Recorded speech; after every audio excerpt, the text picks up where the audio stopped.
ராவெல்லாம் பிரயாசப்பட்டோம், ஒன்றும் அகப்படவில்லை. ஆனால் கர்த்தர் சொல்லக்கூடிய வார்த்தை, ஆகிலும் உங்களுடைய வார்த்தையை நம்பி நான் போகிறேன் என்று சீமோன் பேதுரு புறப்பட்டு போகும் பொழுது திரளான மீன்களை பிடித்தார். திரளான வலைகளை, திரளான மீன்களை பிடித்தார். ஆமென் சொல்லுங்களேன். அப்ப பிரயாசத்தை கர்த்தர் ஆசீர்வதித்தார். முதலாவது பேதுரு படகுல ஏறி மீன் பிடிக்கும் பொழுது இயேசு இல்லாத வார்த்தை, இயேசுவின் வார்த்தை இல்லாத அந்த நிகழ்ச்சி, இயேசுவின் வார்த்தை இல்லாத முயற்சி, இப்போ அது தோல்வியிலே முடிவடைகிறது. இயேசுவின் வார்த்தையோடு, இயேசுவின் ரேமாவோடு செல்லும் போது அந்த காரியங்கள் ஆசீர்வதிக்கப்படுகிறது. ஆமென் சொல்லுங்களேன். இந்த நாளில் நம்முடைய முயற்சிகள் அநேக நேரம் தோற்று போகிறது.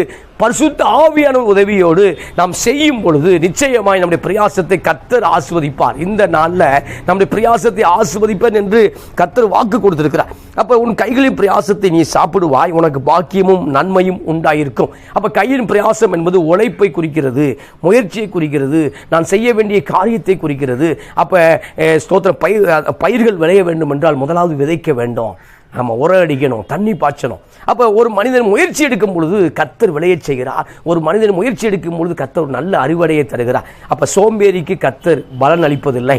சோம்பேறியின் ஆத்துமா விரும்பியும் ஒன்றும் வராது. அப்போ ஸ்தோத்திரம், வேலை செய்ய மனதில்லாதவர்கள் சாப்பிடக்கூடாது என்று அப்போஸ்தலன் பவுல் சொல்றார். அப்போ உன் கையின் பிரயாசங்கள் ஆசீர்வதிக்கப்பட வேண்டும் என்றால்